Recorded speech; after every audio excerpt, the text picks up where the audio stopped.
Mootummaa federaalaa waliin wal dhabdeef muddama keessa ka jiru mootummaan naannoo Tigraay ibsaarra baaseen mootummaan federaalaa naannicha irratti tarkaanfii humnaa fudhachuuf qophaa'aa jira jechuun himate.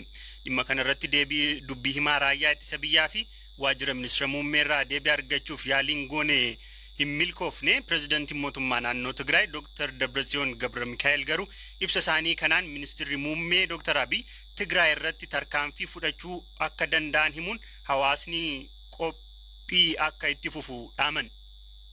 ናብ ሓይሊ ሲኸይድ ኣሎ መንግስቲ እዚ ብጉልበት ኩሉ ጸጥታት ኩሉ ናይ ሚዲያ ወፍርታት ኩሉ ኢኮኖሚ mootummaan kun gara humnaatti ce'aa jira.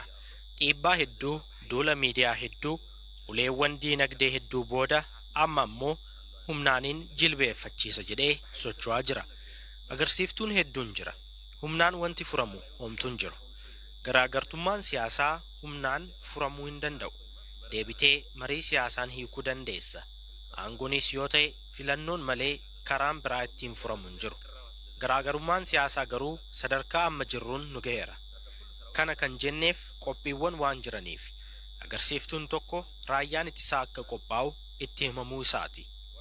Dr. Dabratsiyoon ibsa isaanii kanaan muddamni jiru karaa nagaa mariin akka furamu fedha qabaachuu isaanii himaniiru. Itti dabaluunis fedha rakkoo jiru nagaan furuuf qaban ilaalchisee hooggantoota biyyoota biroof xalayaa barreessuun beeksisuu himaniiru. Haa ta'u malee rakkoon kun karaa nagaan furamu yoo ta'e nuti qophaa'aa jirraa jedhan. ሕዞን ንሕና ሰላም ኢና እንደሊ ትግራይ ውግእ ይትደሊ Nuti ammas nagaa barbaanna. Tigraay waraana hin barbaaddu. Hiyyummaarraa of baafachuu barbaadde. Waraanicha hin barbaannu. Gara waraanaatti nu galchinaan garuu ofirraa qolanna.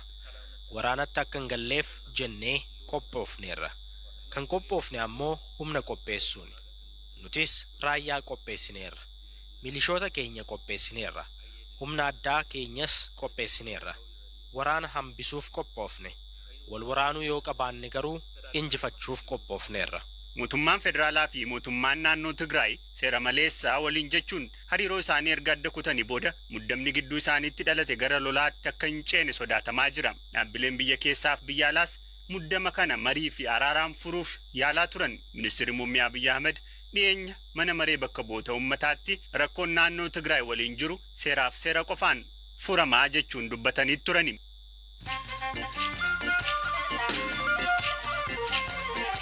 Gidduutti immoo odeessaalee gaggabaaboo muraasa obbo Lidatu Ayyaaloo hospitaala laandmaarkitti yaalii akka argatan manni murtii waliigalaa Oromiyaa ajaje. Ajaja mana murtichaa akka hordofee obbo Lidatuun guyyaa boruutti